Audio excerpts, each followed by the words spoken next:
Hello viewers, আশা রাখি সবাই ভালো আছেন। চলে আসলাম আজকে আমরা নতুন আরেকটি ভিডিও নিয়ে।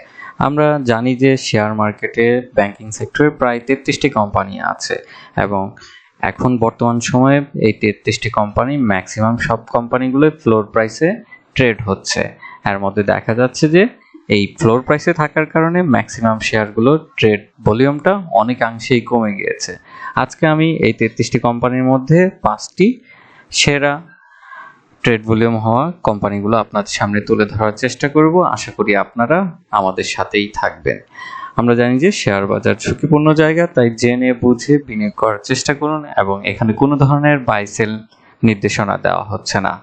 চলুন আমরা প্রথমত দেখার চেষ্টা করি যে কোম্পানিটি ট্রেড ভলিউম দিক থেকে আমার কাছে মনে হচ্ছে যে কিছুটা ভালো অবস্থানে আছে। সেটি হচ্ছে যে আমাদের অন্যতম শেয়ার, সেটি হচ্ছে যে আইএফআইসি ব্যাংক, যেটি ট্রেড ভলিউমটা আমরা রিসেন্ট খুব ভালো একটা অবস্থানে দেখতে পাচ্ছি, বাট এখনো সেই স্টকটি ফ্লোর প্রাইসের মধ্যে আছে। এটি বর্তমানে 1 নম্বরে আমি ধরে নিচ্ছি যে ট্রেড ভলিউমের দিক থেকে। এরপরে রয়েছে আপনার সেটি হচ্ছে গিয়ে শাহজালাল ব্যাংক।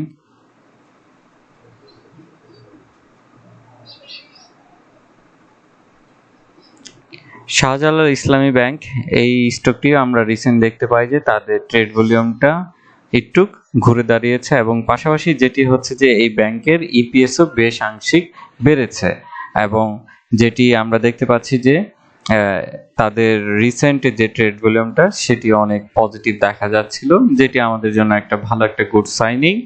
এরপরেই হচ্ছে যে আমরা দেখব যে সেটি হচ্ছে যে ওয়ান ব্যাংক।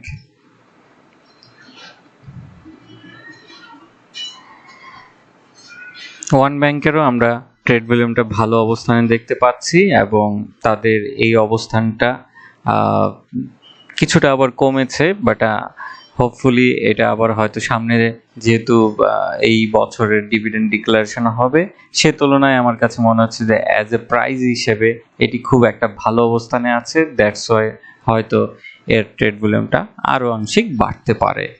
এরপরেই আমরা চলে যাব সেটি হচ্ছে যে 4 নম্বরে, সেটি হচ্ছে যে প্রিমিয়ার ব্যাংক।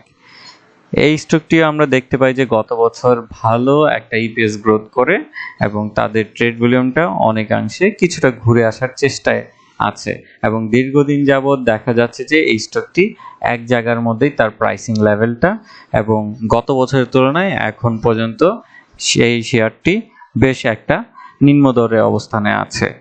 এরপরেই হচ্ছে যে 5 নম্বরে, সেটি হচ্ছে যে ব্যাংক সেক্টরের অন্যতম আরেকটি শেয়ার, সেটি হচ্ছে যে সিটি ব্যাংক। এই শেয়ারটি ফ্লোর থেকে যদিও উঠেছিল, তারপরেই আবার দেখতে পাই সেটি ফ্লোরে এসেছে এবং শেয়ারটির কন্টিনিউ আমরা ট্রেড ভলিউমটা একটু ভালো অবস্থানে দেখতে পাচ্ছি। তো আমার কাছে মনে হচ্ছে যে এই ওভারঅল এই 5টি স্টক ভালো অবস্থানে ট্রেড ভলিউম ফ্লোরের মধ্যে হচ্ছে। এর বাইরেও হয়তো অনেক সময় দেখা যাচ্ছে কিছু কিছু শেয়ার আপনার হচ্ছে, বাট কন্টিনিউ আমি যদি দেখি তাহলে এই 5টি শেয়ারই আসলে বেশি ভালো অবস্থানে দেখা যাচ্ছে। এই ছিল 5টি শেয়ার। আজকে এতটুকুই। ভালো থাকুন, সুস্থ থাকুন এবং শেয়ার বাজারে জেনে বুঝে বিনিয়োগ করুন। ধন্যবাদ।